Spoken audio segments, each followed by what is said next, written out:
Logika gue langsung gue kaitkan pas kejadian malam tadi kan, ini ada apa. Akhirnya tanpa banyak omong, ya gue langsung mengikuti apa kata teman gue ini. Akhirnya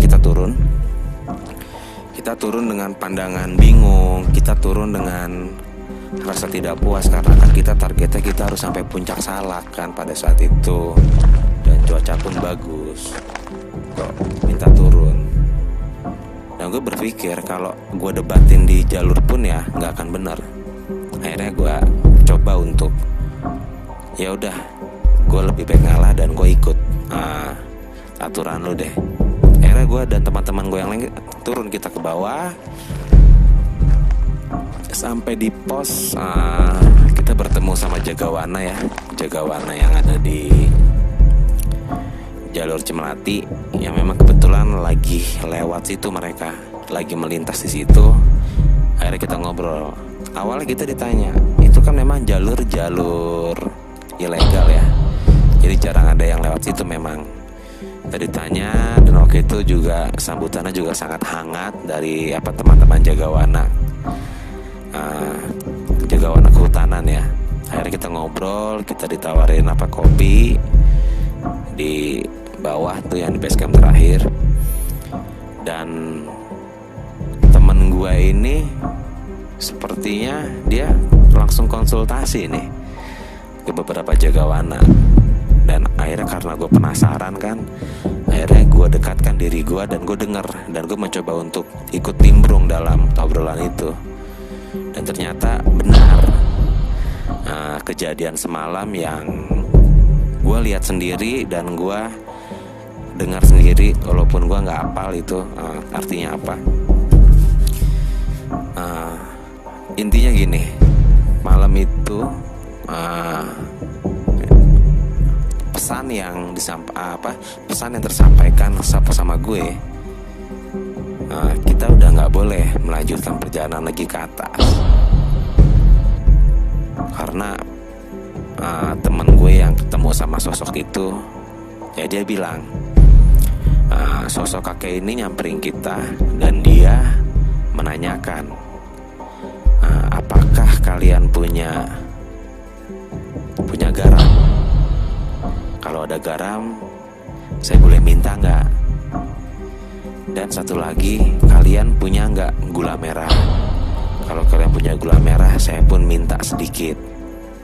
Kalau nggak ada pun terima kasih, dan saya akan turun lagi. Kurang lebih percakapan bahasa Sunda itu kalau di bahasa Indonesia kan ya seperti itu tadi ya. Sosok kakek itu menanyakan garam dan menanyakan gula merah. Karena kita kan sebagai pendaki gunung pasti identik untuk logistik tuh ada aja ya bahan-bahan itu ya, seperti garam, saus, terus gula merah, terus gula pasir. Dan beruntungnya itu temen gue jawab memang tidak ada. Memang pada saat itu kita nggak bawa garam. Kita untuk perasa asin tuh kita cuman Royco doang. Untuk gula kita cuman bawa gula pasir. Makanya pas kedua pertanyaan itu memang kita tidak bawa sama sekali. Nah, akhirnya teman gue pun ya tidak bisa ngasih, dan akhirnya sosok itu pun kan menghilang, turun ke arah bawah. Dan akhirnya kita lebih terkejut juga ketika kita dapat penjelasan dari Jagawana. Oh mas, kalau ada kakek itu bertanya seperti itu, jangan dijawab. Memang kenapa pak? Itu adalah sebuah arti dan itu sebuah tanda. Dia menandakan kalian.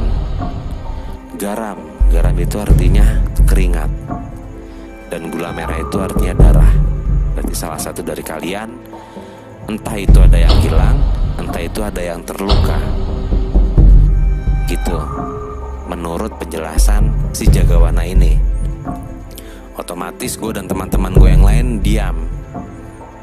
Dan mimik muka gue dan mimik muka teman-teman gue pun ciut lah. Dan dalam hati gue, asli gak sih kok bisa seperti ini, menandakan seperti ini. Akhirnya ya gue sadar diri. Dimanapun gue melangkah, dimanapun gue berpijak, ya disitulah harus dijunjung tinggi. Mulai dari kesopanan, mulai dari tingkah laku pribadi kita sendiri gitu kan ya. Dan itu pun tidak menutup kemungkinan ya, yang namanya di gunung, hutan lebat, hal-hal seperti itu ya pasti ada lah.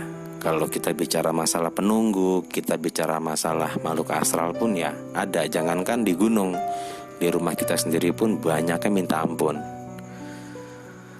Akhirnya gue sadar, dan akhirnya gue diberi tanda bahwa kita memang harus turun.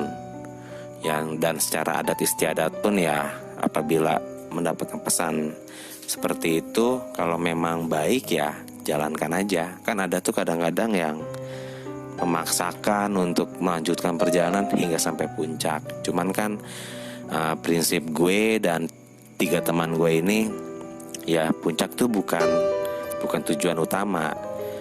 Puncak itu adalah bonus, dan tujuan utama kita adalah pulang kembali ke rumah dengan selamat. Seperti itu kejadian yang gue alamin waktu itu ke Gunung Salak ya. Kurang lebih seperti itu.